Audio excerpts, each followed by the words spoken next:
Gente, tudo bem? Eu me chamo Ana Caroline, sou a monitora de funções biológicas 1 e tô aqui junto com a Carol para estar ajudando a vocês na matéria do professor Anderson.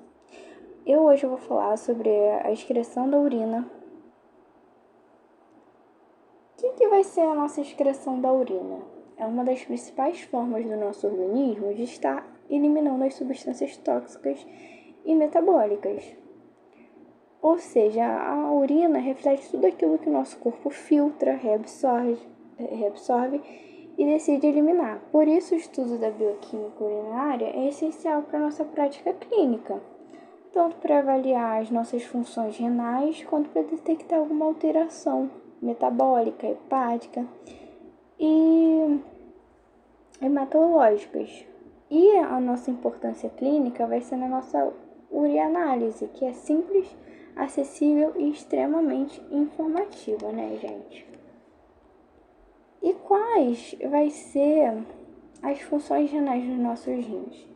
Primeiro eu vou estar falando da nossa anatomia, que os rins são órgãos pares localizados na nossa região retroperitoneal, com cerca de 150 gramas cada. Cada rim contém aproximadamente 1,2 milhão de néfrons. Os néfrons são compostos por glomérulos e tubos renais. O sangue chega nos rins pela artéria renal e sai pela veia renal, passando antes pelo processo de filtrações e depuração. Ou seja, o rim não serve só apenas para fazer o xixi, né? Eles têm funções fundamentais de filtrar o sangue, equilibrar a quantidade de água e sais, regular o pH do nosso organismo, controlar a pressão arterial por meio da renina. E os nossos rins também vão estimular a produção de hemácias, como a eritropoetina, e ainda ativam a vitamina D na forma de calcitriol, como está escrito aqui. E além disso, de acordo com nossos jejum prolongados, os rins produzem glicose. Por que jejum produzir glicose? O nosso corpo está perdendo energia, então a gente precisa de alguma forma estimular a energia. O rim falou assim, peraí, vamos produzir a glicose, que mostra um papel metabólico renal. A gente vai ter aqui o nosso néfron, que é uma parte muito importante. O que vai ser o nosso néfron? É a nossa menor unidade funcional do rim. Ou seja, cada néfron ele vai ser composto por um glomérulo, onde vai ocorrer a filtração. Então, o nosso néfron vai ser composto por um glomérulo que vai ocorrer a nossa filtração e através dos nossos túbulos renais vai ocorrer a reabsorção e a secreção de substâncias. Cada rim tem mais de 1 milhão de néfrons. Ou seja, são estruturas que vão se transformam o plasma filtrado em urina. Quando falamos, então, de uma lesão renal, é geralmente o néfron que está comprometido, né, gente? E nós vamos ter 4 etapas para a formação da nossa urina, que vai ser primeiro o nosso plasma, que vai ser filtrado no nosso glomérulo. Depois, substâncias úteis que vão ser reabsorvidas nos túbulos. Depois, substâncias tóxicas ou em excesso são secretadas nos túbulos. E, por fim, o que sobra forma a urina e é excretada. Esses processos ocorrem de forma contínua, coordenada e altamente seletiva. Vamos recapitular, que eu acabei falando muito rápido, né? Então, o que vai acontecer? Primeiramente, a filtração glomerular, que vai gerar com que a cápsula de Bowman, onde a parte do plasma é filtrada, sem células e proteínas grandes. Depois, a reabsorção tubular, secreção tubular e, por fim, a excreção urinária, que é o resultado final da nossa filtração menos a reabsorção, mais excreção. O que vai ser a nossa filtração glomerular, gente? Ela vai acontecer quando o nosso plasma atravessa a parede dos capilares glomerulares e entra na cápsula de Bowman.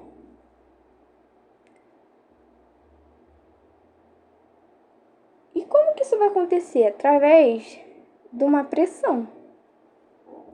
Essa filtragem depende de forças físicas, como a pressão do sangue. Porque é através dessa pressão que eu vou conseguir fazer essa filtração. Diretamente filtramos cerca de 180 litros de plasma. A maior parte é reabsorvida e eliminamos apenas 1 a 1,5 litros como a urina. Isso é importante, essa questão da gente saber a quantidade, que algumas questões caem para você comparar com poliúria e oligúria, tá, gente? Nós vamos ter os nossos o TFG, perdão, que vai ser a nossa taxa de filtração glomerular, que vai depender da permeabilidade da membrana glomerular e da nossa pressão efetiva filtrada. Então, gente, qualquer alteração desses fatores pode comprometer a função de filtração dos rins. Então, vai depender da nossa permeabilidade da membrana glomerular e da pressão efetiva da filtração, que vai fazer com que tenha alteração ou não na composição da nossa urina. E a gente vai ter essa fórmula que vai ajudar a gente a estimar a nossa TFG. Então, com base e a gente vai conseguir fazer esse cálculo através da idade, do peso e da creatinina sérica. Por quê? Através das mulheres, ajustamos um fator de 0,85, já que tem uma menor massa muscular. E essa fórmula, ela é usada para ajustar as doses de medicamentos que dependem da função renal. Então, ela é muito importante, essa fórmula, para a gente poder estar ajustando e ajudando na questão das doses dos medicamentos, né? E a gente tem aqui a doença renal crônica. O que vai ser isso? A gente tem um estágio de classificações. Porque a gente tem aqui, vai ter o nosso estágio 1, que ainda tem um TFG normal, mas tem uma lesão renal. E no estágio 5, que é o pior, é uma função que está praticamente ausente e o paciente precisa de diálise. E essas classificações, né, vai orientar o tratamento e prognóstico. Nós temos uma importância clínica muito importante na coleta e armazenamento da urina, tanto que o Anderson, ele prioriza muito estar falando sobre a questão da coleta da urina, da questão de como a gente deve higienizar, né, a questão do primeiro jato da manhã, porque são cuidados muito importantes que podem completamente estar influenciando no diagnóstico do seu paciente. Então, como que a gente deve ter uma coleta correta? A gente precisa, então, do jato médio para evitar a contaminação. A gente precisa também da primeira urina da manhã, que é mais concentrada, ideal para detectar alterações. Por ela estar mais concentrada, é mais evidente que a gente ache alguma proteinúria, algo que vá algo que vá não, algo que esteja afetando o seu paciente. E lembrando que a coleta tem que ser de 24 horas, usada para quantificar os nossos solutos, como a creatinina e a nossa proteína, né, gente? A gente vai ter aqui a questão dos nossos elementos anormais e sedimentos.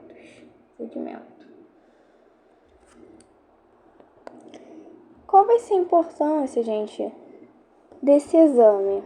Vai ser para a gente avaliar 3 aspectos: o físico, que é a questão da cor e o pH, o químico, como a glicose e proteínas, e o microscópico, como células e cristais.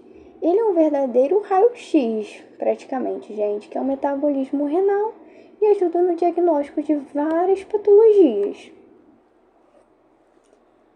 A gente tem algumas características físicas da nossa urina, em questão de volume, cor, odor, pH, densidade, que a gente precisa saber os padrões de normalidade, porque tem algumas questões que a gente vai estar associada com o padrão normal. Aqui, como o volume normal é de 600 a 2.000 ml ao dia, se a gente tem uma poliúria ou uma oligúria, já é algo que tem que se avaliar, porque tem várias questões que vão dar essa relação para você poder identificar. E também tem a questão da cor, se ela vai ser amarela, se vai ter um sangue, se vai ter bilirrubina. O pH também varia de 4,6 a 8. E essa questão do volume urinário vai refletir em alguns distúrbios. Se eu tenho uma poliúria, pode indicar diabetes, que eu vou querer urinar bastante, enquanto a oligúria e a anúria são sinais de alarme de falência renal, que meu rim não está querendo funcionar direito. E a gente tem a gravidade específica e a osmolaridade, ou seja, que reflete o número total de partículas dissolvidas, que é importante para os distúrbios de elétrons no nosso sangue. A gente vai ter aqui a unidade ácida e básica. Por quê? O nosso pH da urina varia com a nossa dieta e com os estados do ácido básico do nosso organismo. Ou seja, em infecções com bactérias urases positivas, o nosso pH tende a se elevar, tende a ficar mais básico. Já nos estados de acidose, como a cetoacidose, o nosso pH vai ficar mais ácido, ou seja, ele vai ficar mais baixo. Nós vamos ter triagens na nossa bioquímica. O que vão ser essas triagens? Vão ser as nossas tiras de reagentes, que são muito importantes para a gente detectar alguma alteração na nossa urina, e é algo rápido e eficiente. A gente pode detectar proteinúria, glicosúria, sangue oculto, tudo partículas que a gente não consegue ver a olho nu. E a gente vai começar falando sobre a proteinúria, que vai ser o quê? O nome já diz, presença de proteínas nas nossas urinas. E é um sinal do quê? Que há uma lesão na barreira de filtração glomerular. Por quê? São pequenas quantidades que podem ser benignas. Mas a proteinúria persistente indica doença renal. Só pelo fato de você ter proteína na sua urina já é algo ruim. E pode ocasionar em uma síndrome nefrótica, que é caracterizada por uma proteinúria intensa. E também pode indicar sinais de edema. O que vai acontecer na glicosúria? Ocorre quando a glicemia ultrapassa o limiar de reabsorção dos túbulos. Ou seja, em vez de ser tudo reabsorvido, é excretado na urina. E sempre vai ser um sinal de sempre não, né? Geralmente é um sinal de diabetes mellitus tipo 1 ou tipo 2. Mas também pode aparecer nos defeitos tubulares. Mas geralmente vai indicar diabetes.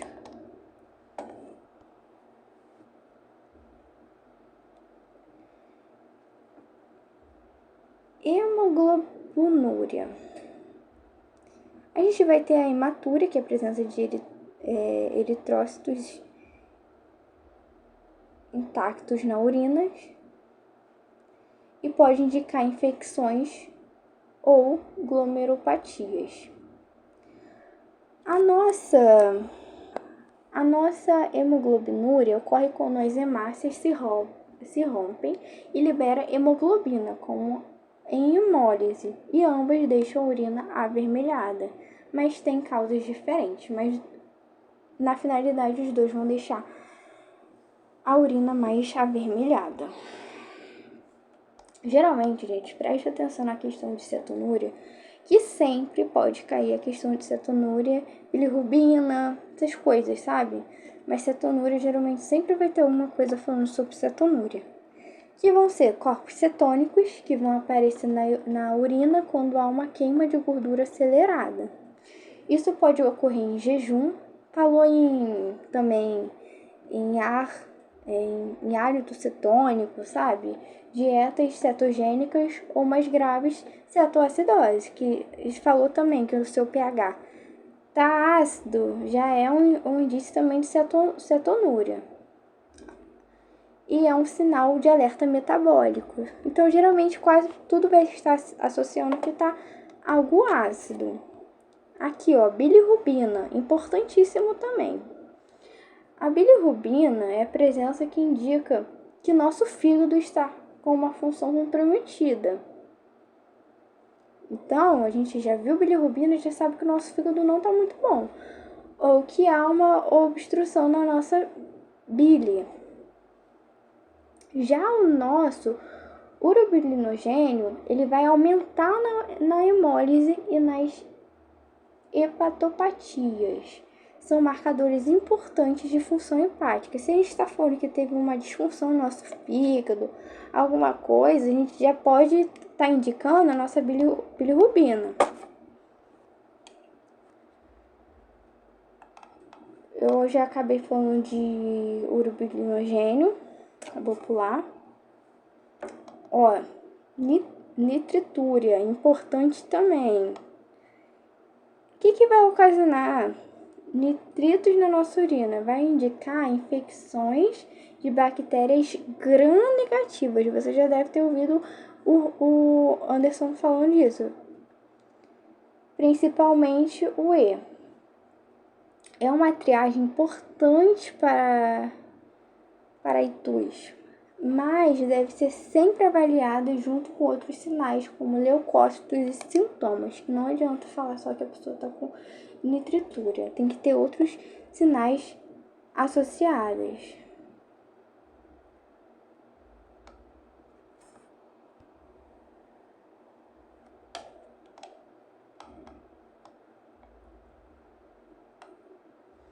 Células, bactérias e leveduras. Como a gente sabe, geralmente essas moléculas são muito pequenas, então a gente precisa, no microscópio, observar os leucócitos, hemácias e os cilindros. Cada um desses, eles vão ser geralmente achados decorrentes de uma infecção ou uma inflamação.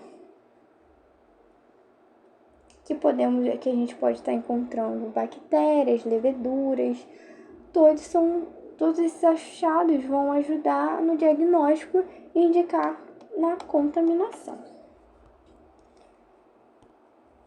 Calma aí.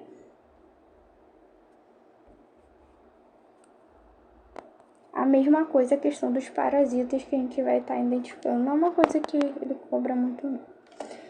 A gente vai ter, então, aqui os exames através do microscópio, que são substâncias que a gente não vê a olho nu, que a gente precisa, essa questão dos cilíndricos, os leucócitos, que toda alteração é um risco de inflamação ou uma infecção. Porque geralmente a olho nu é questão da cor da nossa urina, né?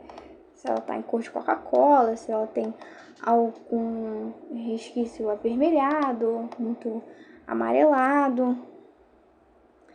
E outra questão importante vai ser sobre os cristais e os cálculos, os cristais urinários, porque geralmente também tem questão do Anderson.